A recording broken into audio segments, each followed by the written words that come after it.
నమస్తే ఆంధ్రప్రభకి స్వాగతం. నేను ప్రియా కౌశిక్. మళ్ళీ మాట్లాడలేనేమో ఎయిర్ హోస్టెస్ చివరి మాటలు, కన్నీటి పర్యంతమవుతున్న కుటుంబ సభ్యులు.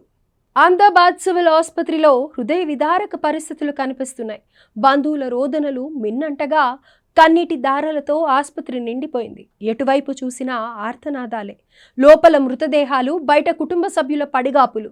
తమ వారిని గుర్తించారో లేదో తెలియదు, అసలు ఎప్పుడు అప్పగిస్తారో తెలియక పడిగాపులు పడుతున్నారు. దీంతో ఆసుపత్రి ప్రాంగణమంతా కన్నీటిమయంగా మారింది. మళ్ళీ మాట్లాడనేమో అహ్మదాబాద్లో క్రాష్ అయిన ఎయిర్ ఇండియా విమానం టేకాఫ్కు ముందు ఆ ఫ్లైట్ ఎయిర్ హోస్టెస్ అన్న చివరి మాటలివి. అయితే ఈ మాటలు ఏదో ప్రమాదాన్ని ఊహించి కాదు, ప్రయాణంలో మళ్ళీ మాట్లాడే అవకాశం వెంటనే వస్తుందో లేదోనని. కానీ ఆమె అన్నట్లే తను ఇక ఎప్పటికీ మాట్లాడలేదు. అనుకోని ప్రమాదంలో ప్రయాణికులు, తోటి సిబ్బందితో పాటు ప్రాణాలు కోల్పోయింది క్రూ మెంబర్ అయినటువంటి ఎయిర్ హోస్టెస్. ఆమె పేరు నగన్తోయ్ శర్మ. వయసు కేవలం 21 ఏళ్లు.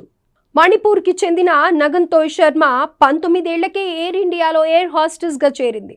అదే విమానంలో ఆమె ప్రాణాలు కోల్పోవడం ఇప్పుడు అందరినీ కలిచివేస్తోంది. ఉదయం 11:30 గంటలకు లండన్ వెళ్తున్నట్లు తన అక్కకు ఫోన్ చేసి చెప్పింది.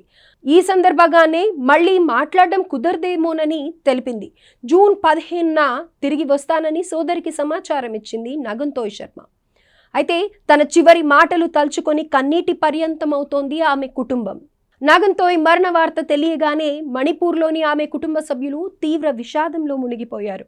ఉద్యోగంలో చేరిన 2.5 ఏళ్లకే నగన్తోయ్ ఘోర ప్రమాదంలో మరణించడంతో కన్నీరు మున్నీరవుతున్నారు.